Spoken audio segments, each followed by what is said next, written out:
warahmatullahi wabarakatuh. Saya Andi Utari, nomor BP 20010004. Baiklah, di sini saya berkesempatan untuk menjelaskan mengenai bagian pertama dari piutang. Novel Rika Rahmadani, nomor BP 20010016. Saya akan membahas bagian 2 dari piutang. Assalamualaikum warahmatullahi wabarakatuh. Nama saya Muhammad Rahmani, nomor BP 20010026.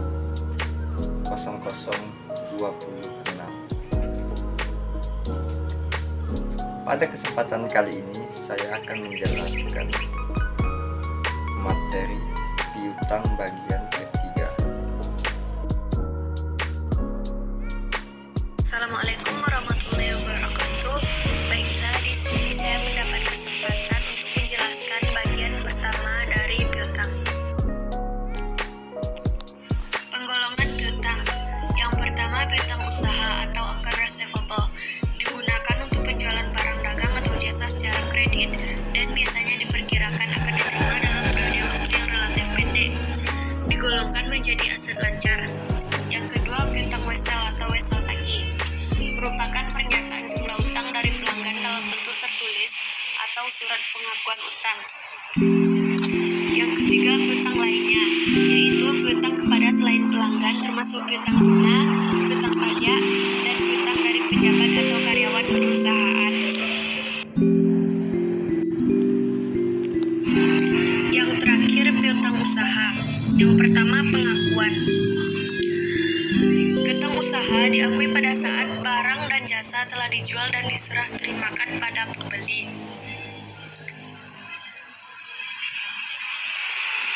Yang kedua, penilaian. Piutang usaha dilaporkan sebagai aset di dalam laporan posisi keuangan. Piutang usaha dinilai sebesar jumlah yang mungkin dapat diterima atau ditagih. Oleh karena itu, perlu ditetapkan jumlah yang mungkin tidak dapat ditagih. Akuntansi piutang tak tertagih. Terdapat 2 metode akuntansi untuk piutang tidak tertagih. Yang pertama, metode penghapusan langsung. Yang kedua, metode penyisihan. Pada metode penyisihan ini konsisten dengan prinsip penandingan. Manajemen membuat estimasi setiap tahunnya mengenai berapa besar porsi piutang usaha yang mungkin tak tertagih. Beban piutang tak tertagih di debit dan penyisihan piutang tak tertagih di kredit.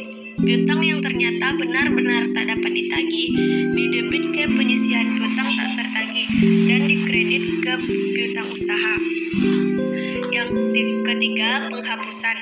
Metode penghapusan langsung adalah cara penghapusan piutang yang biasanya digunakan perusahaan-perusahaan kecil atau perusahaan-perusahaan yang tidak dapat menaksir kerugian piutang dengan baik. Sekian penjelasan saya. Wassalamualaikum warahmatullahi wabarakatuh. Bagian 2 dari piutang ini akan kita bahas tentang metode penilaian dan penyisihan piutang. Metode penyisihan piutang tak tertagih yaitu mengestimasi jumlah piutang yang tidak dapat ditagih di setiap akhir periode akuntansi. Berdasarkan estimasi tersebut, beban piutang tak tertagih ini akan kita catat dengan ayat jurnal penyesuaian. Untuk beban piutang tak tertagih ini kita akan memakai 2 metode. Seperti yang saya sebutkan tadi, metode mengestimasi beban piutang tak tertagih ini ada 2. Yang pertama, yaitu berdasarkan persentase penjualan. Yang kedua, berdasarkan analisis piutang atau umur piutang. Kita akan bahas yang pertama, berdasarkan persentase penjualan. Jika penjualan kredit untuk periode tersebut sebesar $300.000 dan diestimasikan bahwa 1% itu akan tidak tertagih, maka beban piutang tak tertagih itu sebesar 3.000. Jadi $300.000 ini kita bagi dengan 1%, maka kita akan mendapat beban piutang tak tertagihnya sebesar $3.000. Maka metode penyisihan yang dapat kita temukan melalui ayat jurnal penyesuaian ini adalah beban piutang tak tertagih di debit 3.000, penyisihan piutang tak tertagih di kredit 3.000. Yang kedua, berdasarkan analisis piutang atau umur piutang. Jika diestimasikan bahwa piutang sebesar $3.390 akan tidak tertagih dan akun penyisihan piutang tak tertagih saat ini memiliki saldo $510, beban piutang tak tertagih harus didebit sebesar $2.880. Maka kita dapat memperoleh nilainya, yaitu nilai 2.880 ini kita dapat dari piutang yang diestimasikan sebesar 3.390 dikurang dengan saldo yang kita miliki. Maka metode penyisihan berdasarkan analisis piutang dengan jurnal penyesuaiannya yaitu beban piutang tak tertagih didebit $2.880 dan dikredit penyisihan piutang tak tertagih $2.880.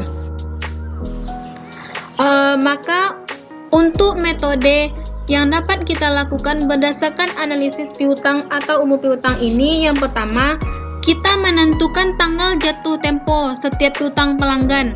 Maka kita tentukan tanggalnya dulu, baru kita bisa menghitung setiap piutang yang tak tertagih dari pelanggan. Yang kedua, yaitu menentukan jumlah hari yang telah lewat dari tanggal jatuh tempo. Kita harus menghitung berapa hari yang terlewat dari tanggal jatuh tempo oleh pelanggan untuk piutang tak tertagih ini. Yang ketiga, kelompokkan piutang berdasarkan tanggal jatuh tempo. Maka setiap pelanggan kita akan membuat kelompoknya berdasarkan tanggal jatuh temponya. Pelanggan yang pertama, pelanggan kedua dan ketiga, dan seterusnya. Dan metode yang keempat yaitu menentukan jumlah setiap kelompok umur. Maka dari setiap pelanggan itu kita harus menentukan jumlah kelompok umurnya berapa untuk kita bisa menentukan berapa piutang yang tidak tertagih yang dapat kita tagih dari pelanggan. Yang kelima, jumlah setiap kelompok umur kemudian dikalikan persen estimasi piutang tak tertagih. Maka kita dapat persentasenya kita kalikan dengan persen estimasi piutang tak tagih. Yang keenam, total ditentukan dengan menjumlahkan piutang tak tertagih di setiap kelompok. Maka kita dapat menentukan total dari jumlah piutang yang tak tertagih itu dari setiap kelompok yang telah kita buat tadi. Nah, seperti contohnya yaitu contoh umur piutang dan piutang tak tertagih. Misalnya di sini di bagian total di panah pertama ini total piutang usaha ditampilkan berdasarkan umur. Jadi ini adalah sebagian besar contoh yang kami masukkan ke dalam presentasi kami. Sebenarnya masih banyak pelanggan yang dari piutang tak tertagih ini. Jadi kami ambil yang bagian terakhirnya. Misalnya untuk pelanggan Asbi dan Co, BT Bar, Broko, Saxon Woods. Maka total ini totalnya kita jumlahkan, maka dapat kita jumlahkan totalnya berdasarkan umurnya. Misalnya belum jatuh tempo berapa, jumlah hari setelah jatuh temponya, maka kita jumlahkan dulu. Maka setelah itu persentase yang tak tertagih ini berdasarkan pengalaman dan rata-rata industri, baru kita bisa kalikan total ini dengan persentase yang ada, maka kita dapat jumlahnya atau total yang dapat kita peroleh dari umur piutang dan piutang tak tertagih ini. Lanjut, penyesuaian akhir tahun untuk piutang tak tertagih, yaitu kita bisa dapat buatnya seperti yang telah tertera, yaitu buku besarnya dan di sebelahnya neraca. Maka kita bisa masukkan jumlah piutangnya tadi ke buku besar dan di jurnal penyusunan tak tertagih itu, dan kita dapat beban piutang tak tertagih. Sekian, terima kasih dari penjelasan bagian 2.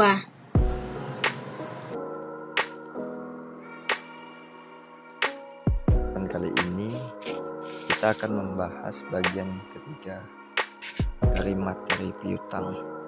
Seperti yang kita ketahui, definisi piutang tulis dari satu pihak ke pihak lain untuk membayar sejumlah uang tertentu pada tanggal tertentu dan di masa yang akan datang.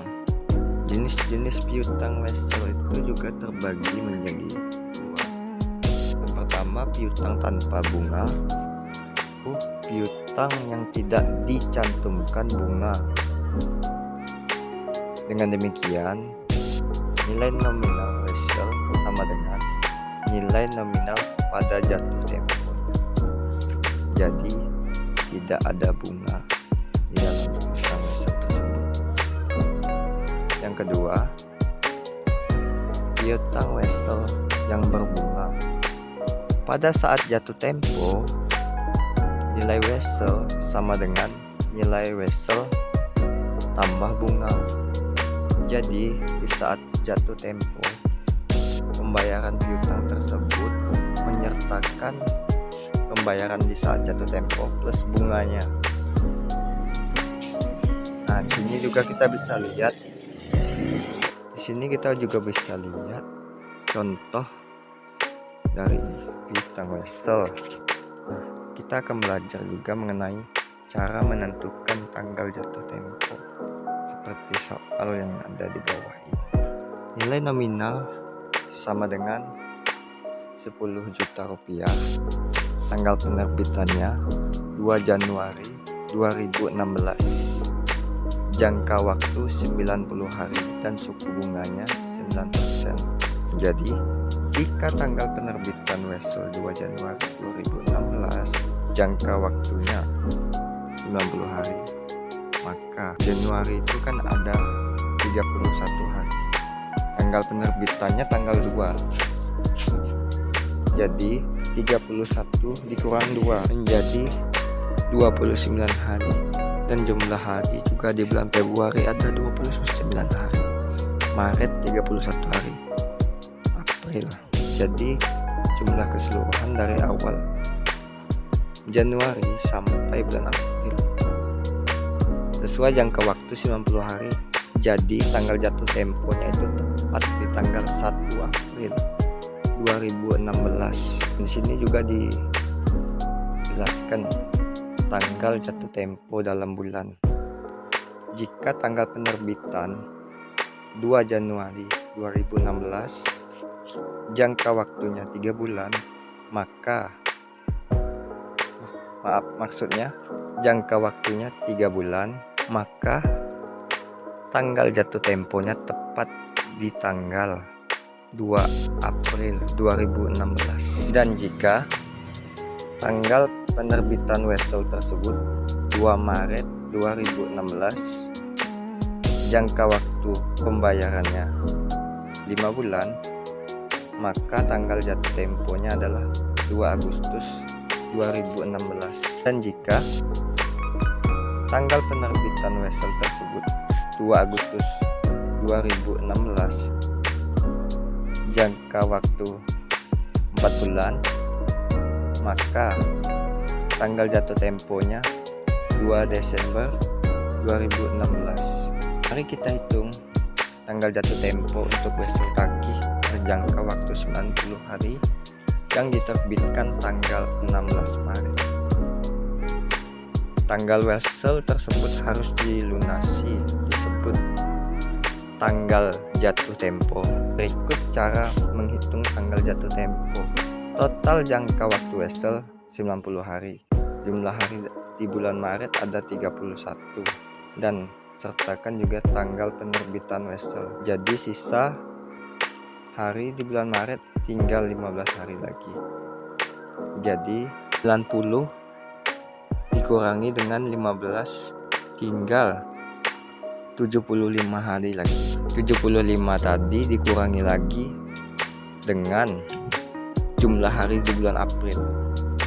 Jadi 75 dikurang 30, maka hasilnya adalah 45 hari. Dan dikurangi lagi dengan jumlah hari yang ada di bulan Mei. 45 kurang 31, jadi tinggal 14 hari lagi. Sisa hari di bulan Juni, jawabannya ada 14. Jadi tanggal jatuh temponya adalah tanggal 14 Juni 2016. Berikut ada soal yang bisa kita kerjakan bersama. Sebelum itu, saya akan menjelaskan metode penghitungan Wessel tadi. Ini ada dua metode. Yang pertama, metode perhitungan bunga dengan cara jumlah pokok kali suku bunga kali waktu sama dengan bunga 6.000 US dollar kali 12% kali 30 bagi 360 hari sama dengan 60 US dollar. Jadi segitulah bunganya. Jadi bisa kita lihat soal tadi dan juga cara perhitungan nilai jatuh tempo. Jumlah pokok ditambah bunga. Tadi kan bunganya ada 60 US dollar. Jadi jumlah yang akan dibayarkan pada saat jatuh tempo itu jumlah pokok yang akan dibayarkan plus bunga. Jadi yang akan dibayarkan pada saat jatuh tempo tersebut 6.060 US dollar. Seperti selanjutkan bahas soal piutang Wessel. Tanggal 21 Desember untuk penjualan barang dagang secara kredit 20 dan dengan 60 senilai 6.000 US dollar WA Bank Company.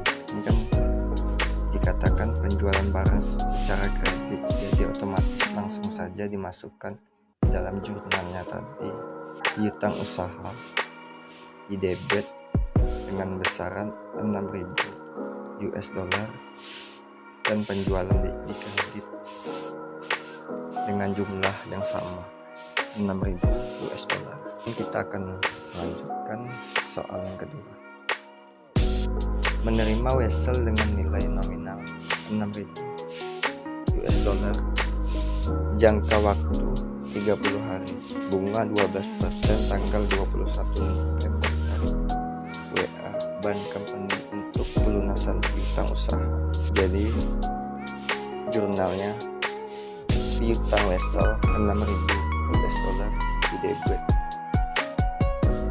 dan piutang usaha WA Bank Company di kredit dengan jumlah 6.000 US dollar dengan catatan menerima Wessel berjangka waktu 30 hari, bunga 12% tanggal 21 November 2006. Baiklah, soal selanjutnya mungkin teman-teman bisa mengerjakan di rumah.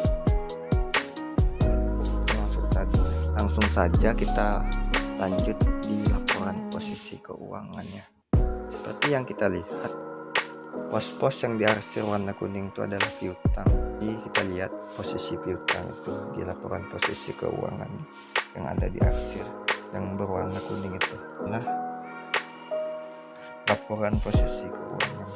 Itu saja penjelasan materi dari saya. Lebih dan kurang saya mohon maaf. Assalamualaikum warahmatullahi wabarakatuh.